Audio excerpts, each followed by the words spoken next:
Bernard Arnault, plus grande fortune française, a touché l'an dernier environ 3 milliards d'euros de dividendes LVMH. En principe, en France, il y a une taxe, le PFU, le prélèvement forfaitaire unique, de 30% sur les dividendes. Donc on pourrait se dire... Déjà, le PFU, c'est un impôt de 12,8%, pas de 30%. Et quand on paye des prélèvements sociaux sur le dividende, ce qui n'est pas toujours le cas, les prélèvements sociaux sont de 17,20%, donc ça fait un prélèvement de 30% au total qu'on appelle la flat tax. Bon, c'est un détail, c'est étonnant de la part d'un économiste, mais continuons. 3 milliards, 30%, il a donc dû payer 900 millions d'impôts sur le revenu, sur ses dividendes. Pas du tout. Et tous ces dividendes sont versés à sa société holding personnelle et à ce titre sont protégés de l'impôt sur le revenu.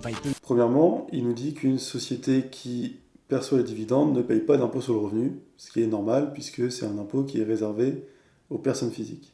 Les sociétés, elles, sont soumises à l'impôt sur les sociétés qui est de 25%. Donc on n'est pas très loin des 30% de la flat tax. Et quand une société holding perçoit les dividendes d'une de ses filiales, elle est quasiment exonérée, mais c'est pas un cadeau qu'on fait aux riches, c'est uniquement parce que la filiale a déjà payé 25% d'impôt sur les dividendes qu'elle verse. Donc c'est pas un avantage fiscal, c'est simplement une mesure pour éviter les doubles impositions. Ensuite, Gabriel Zucman nous explique qu'on peut utiliser l'argent de la holding quasiment comme on veut. Ça c'est faux, utiliser les actifs d'une société à des fins personnelles, c'est de l'abus de biens sociaux, et c'est puni par 375 000 euros d'amende et jusqu'à 5 ans d'emprisonnement. Il suffit de demander à des dirigeants qui ont essayé d'acheter une villa avec la carte bancaire de la société, ou tout simplement de lui faire prendre en charge des dépenses personnelles. Enfin, il nous dit que les dividendes ne sont jamais soumis à l'impôt sur le revenu, mais la conséquence de ce que je vous disais juste avant, c'est que si le dirigeant veut utiliser les sommes à des fins personnelles, il doit se verser un dividende et à ce moment-là, il paye 30% de flat tax. Ce qui me gêne dans cette vidéo, c'est pas qu'on critique la fiscalité des riches, on reste libre de la questionner, mais c'est qu'on le fasse en brouillant volontairement les règles du jeu. Et quand un économiste utilise la simplification pour faire passer un message politique, il ne fait plus de la pédagogie, mais de la propagande. Et ça, c'est un vrai problème.